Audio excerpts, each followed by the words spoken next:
The blessing of God is not the material things. No. Far from that.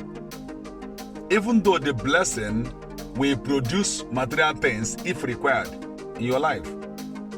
But when you ask God to bless you, you should first of all think of what blessing is and how do I acquire that blessing. Because blessing of God is an empowerment. It is an empowerment that will make a man do things well. An empowerment that makes the man to attract great things. So when that empowerment comes upon you, you become a wonder to many. In fact, if you must be blessed of God, you must first of all think of how do I obey God? Because there's no blessing of God that comes to you outside obedience. The level of your obedience to God, or to the voice of God, or to God's instruction, is the level of wealth God's gonna give you. Why? His blessing comes with the same measurement of your obedience to Him. Am I saying something this evening? In chapter 22 of Genesis, we could see that picture very clear. If you want to use that as a pictorial verse for today's message, you could see that when God asked Abraham to give his only son, and He gave him specific instruction that I need the son, the one thou lovest. The one thou lovest. The one thou lovest. So, Abraham's ability to obey God, giving that son which he loved, or whom he loved, was the igniting factor of God's sworn blessing upon his life. Abraham waited for this child for 90 years, 100 years, and God said one day, get this boy for me. I need that one. I don't need Ishmael. You see?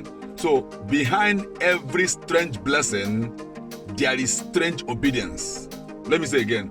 Behind every strange blessing, something you see happen in somebody's life, there is always a strange step the person took. Because the blessing comes at the level of the obedience or the step he took. In Africa, where people use their children for ritual, the way you see money coming to them, because they have obeyed demons and devils and they exchange their son for money. So the money is so strange to you. But it doesn't come strangely, it doesn't come by chance. He paid a heavy price for it. There is no empowerment in this world without a heavy price behind it. Any strange empowerment you see, maybe financial empowerment, maybe influential empowerment, there must be a heavy price behind it, because the price should be at the quality of the product. You can't go to the supermarket to go and buy quality product. You have to spend real money for it. If you want fake product, like in our country we have a lot of fake product, they are very cheap. One day I went to buy to one airport of this country, I went to buy earphone, and the guy said to me, wow, okay, this is original earphone. I said, wow, how much is it? He said 1,500 naira. And it was iPhone. That was days of iPhone 5 and of 6. I said, this is original earphone. I said to myself, original earphone, 1,500 Nigerian naira. And meanwhile, the one I bought while flying to Nigeria, I bought that for $18 US.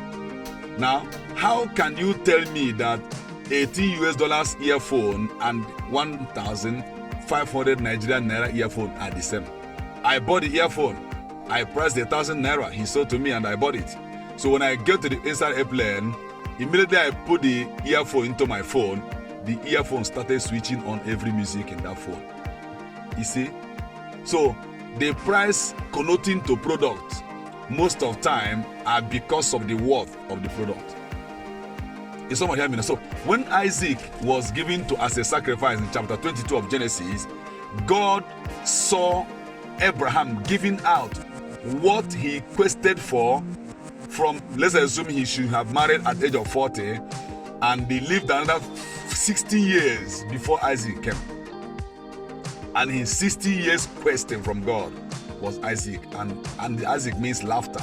And the same laughter God gave him, God requested for it.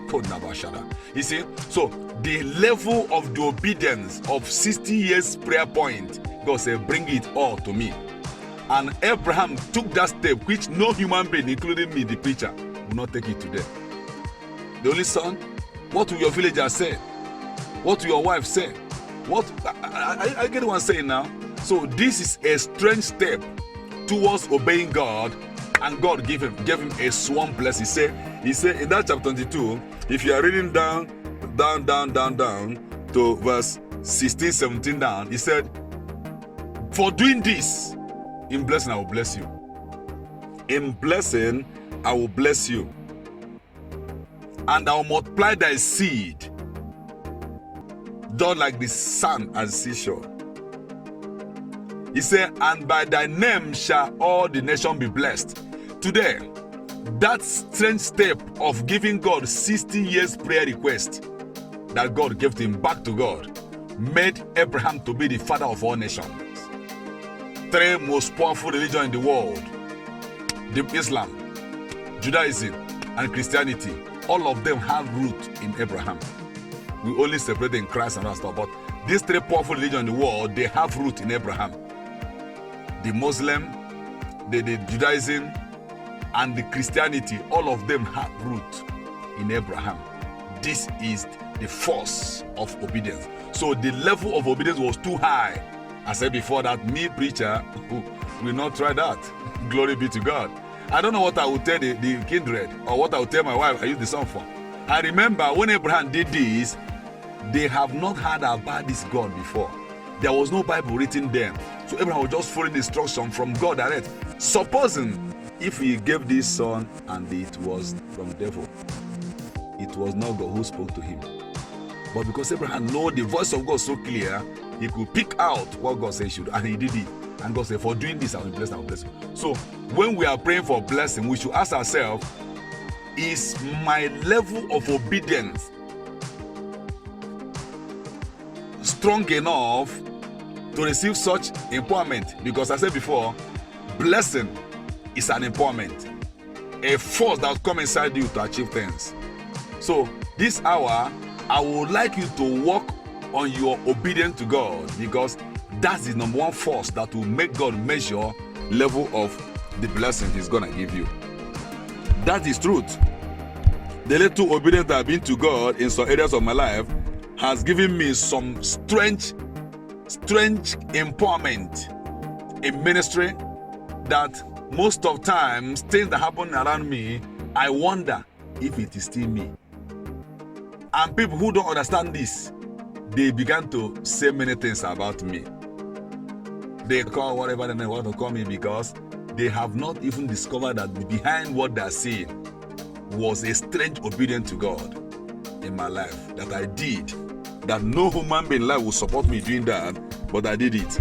Despite what people say. And the result came what I see.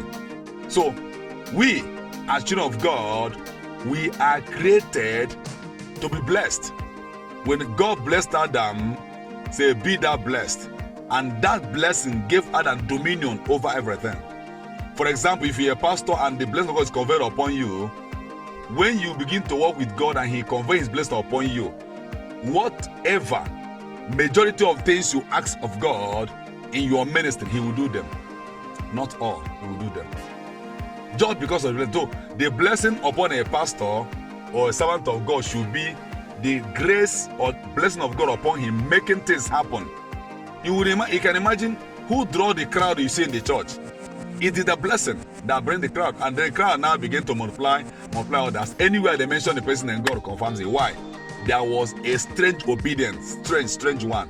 One, people will call him a fool when he did it. In fact, when I start taking steps that brought me where I am today in ministry or in life, many called me a fool. Many thought I was a foolish boy. They called me an awkward person. They even mocked me with my kind of seed life. I was seeding like a fool, because I knew the condition I was into, no human being would have looked at my face, because I was too down. I was down there. But when I began to walk with God in some level, God started blessing me at that same level.